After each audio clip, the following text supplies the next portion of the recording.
नमस्ते। रानी kitchen zone में आपका स्वागत है। आज मैं फिर से कुछ अमेजिंग और बहुत ज़्यादा काम आने वाले किचन के टिप्स एंड हैक्स लेकर के आई हूँ, जो आपके किचन में तो काम आएगा ही, साथ के साथ आपके डे टू डे लाइफ को भी बहुत ज़्यादा इजी बनाएगा। सो वीडियो ज़रा से भी पसंद आए तो लाइक ज़रूर करिएगा। चलिए बढ़ते हैं सबसे पहले टिप की तरफ। देखिए, चिमटा ऐसी चीज़ है जो रसोई में इस्तेमाल तो किया ही जाता है खानों को पलटने के लिए। इसके अलावा भी इसको हम कई तरीके से इस्तेमाल कर सकते हैं। जैसे यहाँ पे देखिए, मेरे पास ये सॉक्स है और सॉक्स को मैंने इस तरीके से इस चिमटे के अंदर लगा दिया है। लगाने के बाद इसको सिक्योर करने के लिए आप रबड़ बैंड भी लगा सकते हैं। इस तरीके से ये बहुत अच्छे से सिक्योर हो जाता है, बिल्कुल भी सरकता नहीं है। तो यहाँ पे मैंने 3 राउंड लगाए हैं और इसमें ये बढ़िया तरीके से टाइट हो गया है। चलिए इसे गीला कर लेते हैं। तो इसे गीला करने के लिए मैंने डिश लिक्विड जेल को पानी में ऐड करके और स्प्रे में भर दिया है और इसी से मैं इसे गीला कर रही हूँ। ये क्लीनिंग के लिए बहुत ही सस्ता और बहुत ज़्यादा यूज़फुल सा सॉल्यूशन है, जिसको आप कहीं भी इस्तेमाल कर सकते हैं। चलिए देख लेते हैं कि इसका इस्तेमाल कैसे करना है और कहाँ पे करना है। सर्दियाँ धीरे धीरे रुखसत हो रही है और गर्मी का आगमन हो रहा है। इस टाइम पे आपके पास कूलर है, एसी है या फिर फ़ैन वगैरह है, सबको क्लीन करके सर्विसिंग करा करके बिल्कुल रेडी रखिए। तो इसी तरीके से देखिए, मेरे पास यहाँ कूलर है। कूलर को साफ़ करने का ये टूल बनाया है। चूँकि कूलर में विंडो होती है तो इसे बहुत अच्छी तरीके से आगे और पीछे दोनों साइड का एक साथ साफ़ हो जाता है।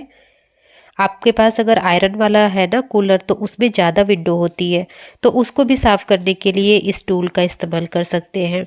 यही नहीं, अगर आपके घर में विंडो है ना, तो आप उसकी भी क्लीनिंग इससे कर सकते हैं।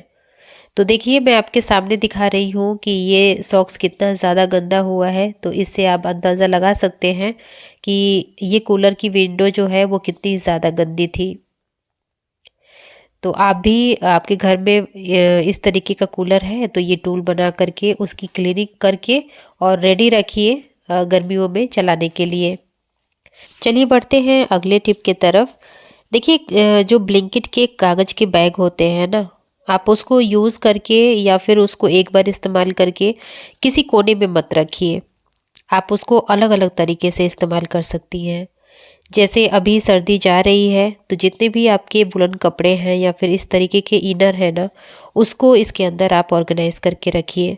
क्योंकि जब शुरुआत होती है सर्दियों की, तो हम सबसे पहले इनर ही निकालते हैं और ये एक जगह अगर रहेगा तो आपको किसी तरीके की कोई दिक्कत नहीं आएगी। आपको पता भी रहेगा कि आपने इस पेपर बैग के अंदर इसे रखा है।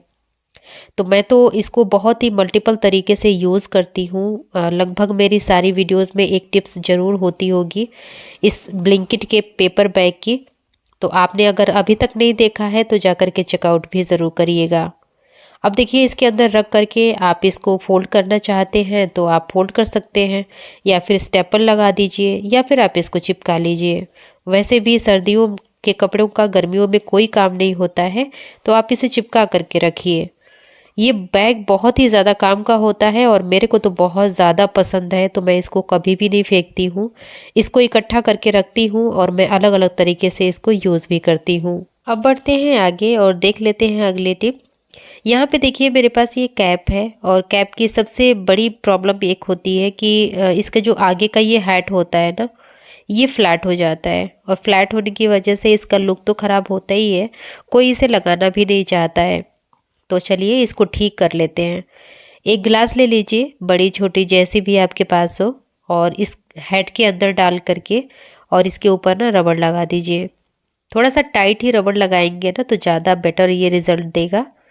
तो यहाँ पे देखिए, मैंने 2 बार इसको राउंड कर लिया है और इसको मैं ओवरनाइट के लिए छोड़ूंगी।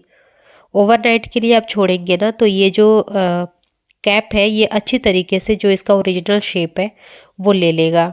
तो यहाँ पे देखिए, मैं तो आपको तुरंत ही दिखा रही हूँ, तो इसलिए इतना अच्छी तरीके से तो नहीं हुआ, लेकिन हाँ, अगर आप इसे रात भर के लिए रखेंगे ना तो ये बहुत अच्छी तरीके से सेट हो जाएगा। चलिए अब मैं आपको निकाल के भी दिखा रही हूँ कि पहले और अभी में कितना ज़्यादा डिफरेंस है, देखिए। तो ये जो टिप है ना, ये काम करती है। आप इसे ज़रूर एक बार ट्राई करिएगा अगर आपके भी पास इस तरीके की कैप है तो। उम्मीद करती हूँ कि ये टिप आपके लिए यूज़फुल ज़रूर रही होगी। और चूँकि गर्मी आ रही है तो गर्मी में बहुत लोग ऐसे होते हैं जिनको ये वाली कैप बहुत ज़्यादा पसंद है। स्पेशली मेरे बेटे को भी बहुत पसंद है, तो इसलिए मैंने इसे ठीक कर लिया है। अब देख लेते हैं आगे। अगर आप कॉफ़ी या तो चाय पीने के शौकीन है ना, तो ये टिप आपको बहुत काम आएगी और पसंद भी आएगी। देखिए यहाँ पे ना, अगर आप कॉफ़ी पीते हैं तो कॉफ़ी खरीद के भी ले आते हैं। अब क्या होता है ना कि जो ग्लास वाली कॉफ़ी होती है, मतलब जो ग्लास के जार में मिलती है, वो थोड़ी सी भी हवा लग जाती है ना तो सिल जाती है, जिसकी वजह से ख़राब हो जाती है और बहुत दिल दुखता है। ऐसे में आप ना बॉटल वाली कॉफ़ी ना ला करके इस तरीके के पाउच वाली कॉफ़ी का इस्तेमाल करिए। इसको यूज़ करना भी काफ़ी आसान है और बिल्कुल भी ये ख़राब नहीं होती है। तो मैं तो हमेशा इस टिप को फॉलो करती हूँ और हमेशा इसी तरीके के पाउच वाली कॉफ़ी का इस्तेमाल करती हूँ। 1 कप कॉफ़ी बनाना है, अगर आप कड़क पीते हैं तो 1 पाउच आप डाल दीजिए, जिससे आपकी कॉफ़ी बहुत ही बेहतरीन बनती है। चलिए जी, बढ़ते हैं अगली टिप की तरफ। यहाँ पे मेरे पास एक बॉटल है, ये पीनट ऑयल का बॉटल है।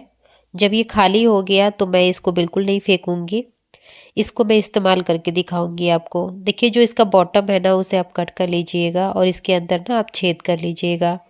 तो आप छेद थोड़ा सा बड़ा छोटा अपने हिसाब से कर सकते हैं।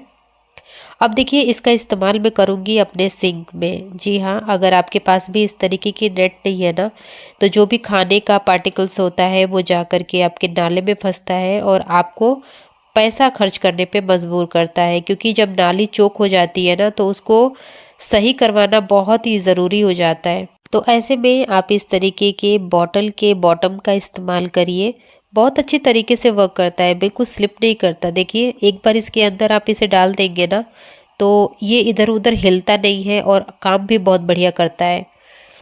देखिए मैंने यहाँ पे लगा दिया है। अब जितने भी पार्टिकल्स वगैरह हैं, छोटे हो बड़े हो, सब इसके अंदर फंस जाएंगे, जिससे आपके नाला चौक होने की समस्या बिल्कुल ही ख़त्म हो जाएगी।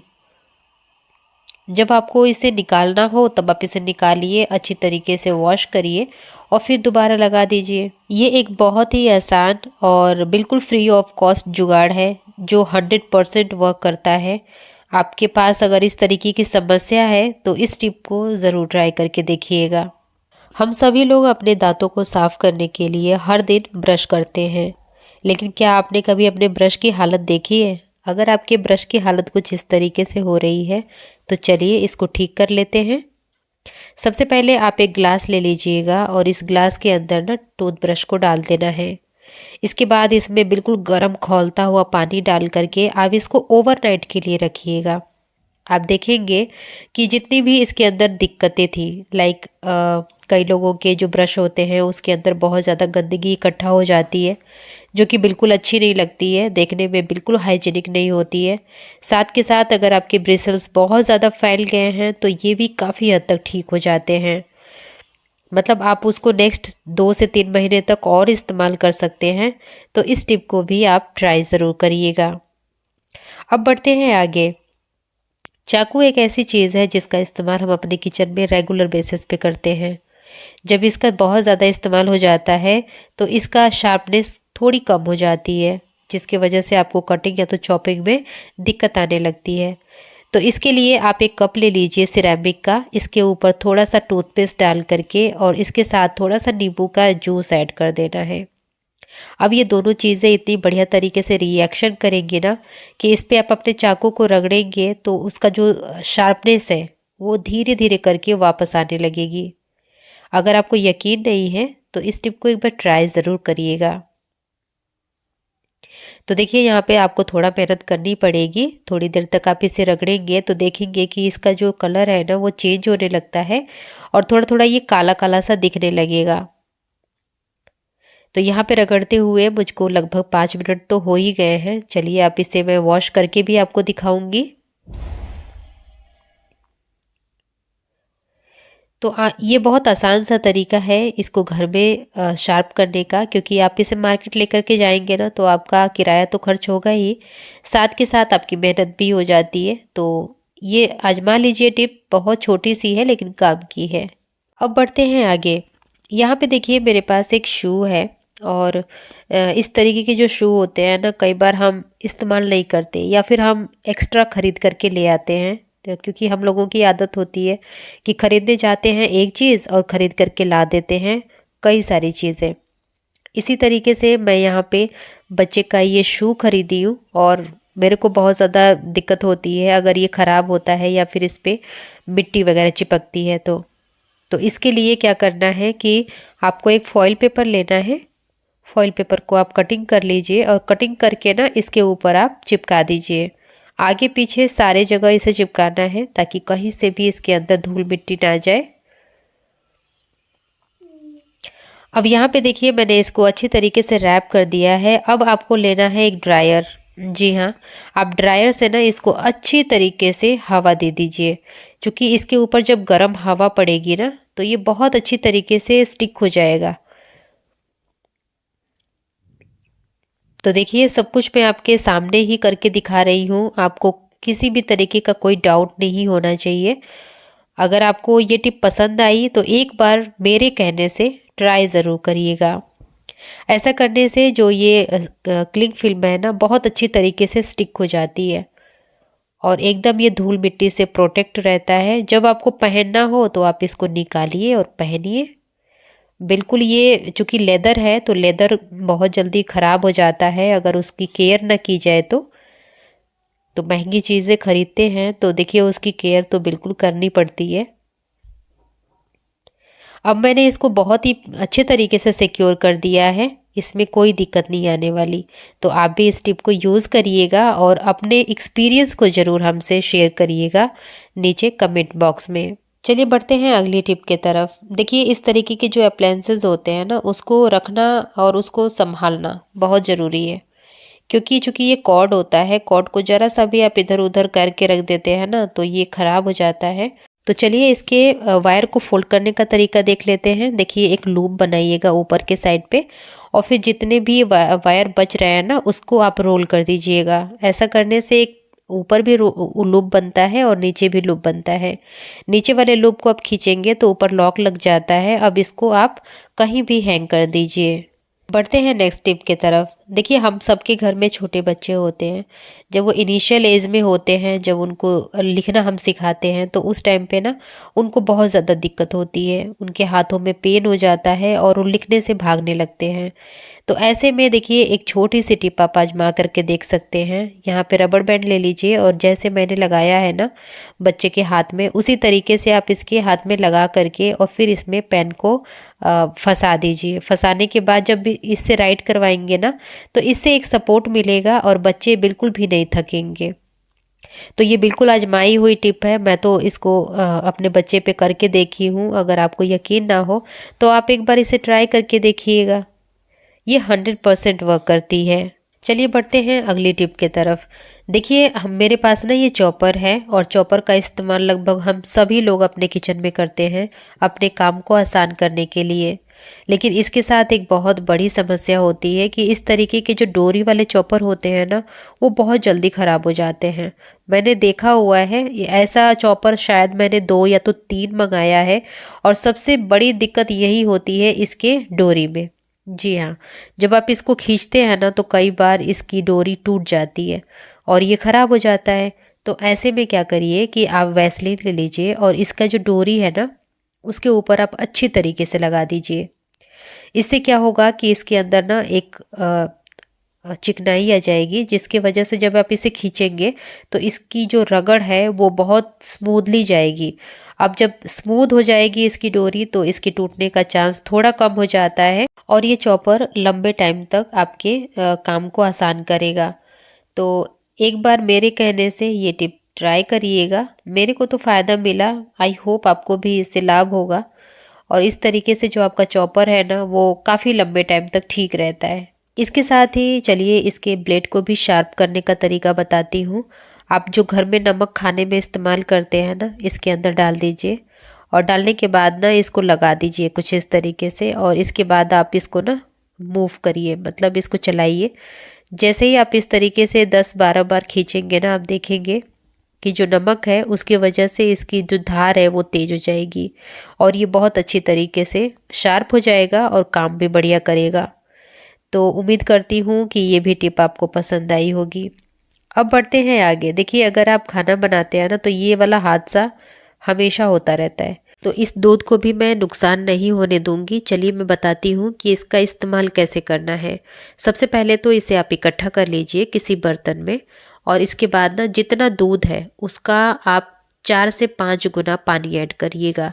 तो देखिए, मैंने यहाँ पे एक बड़े से बोल में इसे डाल दिया है और इसमें मैं पानी ऐड कर रही हूँ। मतलब ये बिल्कुल पतला हो जाना चाहिए। इसके बाद आप इसे ले चलिए अपने प्लांट के तरफ, अगर आपने लगाया है तो, और प्लांट के अंदर आप इस पानी को डालिए। इससे क्या होगा कि आपका प्लांट बहुत ही ज़्यादा हेल्दी रहेगा। इसमें जितने पोषक तत्व हैं आपके प्लांट को मिलेगा, और जो भी इसके अंदर समस्या है या फिर दिक्कत है, आपका प्लांट बढ़ नहीं रहा है या फिर फूल नहीं दे रहा है, तो वो सारी समस्याएं दूर हो जाएंगी। अगली टिप में मैं सूजी को सेव करने का तरीका बताऊंगी। सूजी एक ऐसी चीज़ है ना जिसका इस्तेमाल हम बहुत सारी रेसिपीज़ में करते हैं। अब इसको लंबे टाइम तक अगर आप फ्रेश रखना चाहते हैं, आप चाहते हैं कि कीड़े ना लगे, तो इसके लिए पहली टिप तो ये है कि हल्का सा इसे रोस्ट कर लीजिए।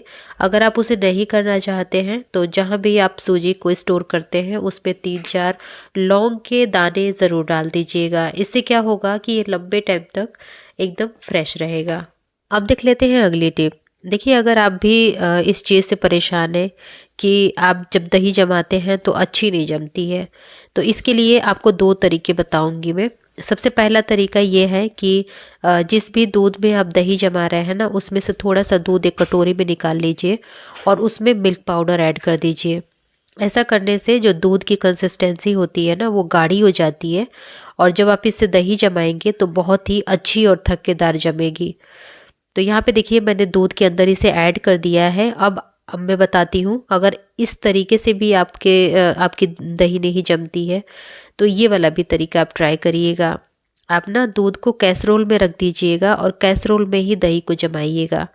आप देखेंगे कि आपकी दही बहुत ही अच्छी, एकदम थक्केदार, मार्केट जैसी जम करके रेडी होगी।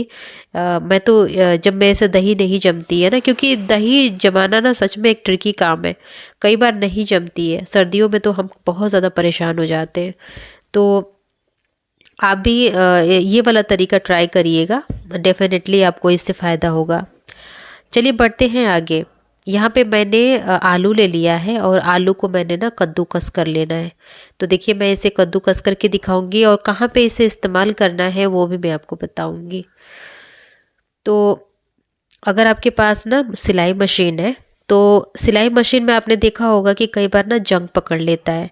जहाँ कहीं भी जंग पकड़ा हुआ है, आप कोशिश करिएगा कि जो जूस है ना उसके ऊपर लगा देंगे तो जितना भी जंक है वो दूर हो जाएगा, और अगर आपकी मशीन में जंक लगने वाला भी होगा तो वो भी नहीं लगेगा। सो ये थी हमारी आज की वीडियो। अगर आपको पसंद आई तो लाइक करिएगा और रानी किचन जोन को सब्सक्राइब भी कर लीजिएगा इसी तरीके की वीडियोस को देखने के लिए। आज के लिए इतना ही, मिलूंगी मैं नेक्स्ट वीडियो में। तब तक के लिए bye bye and take care.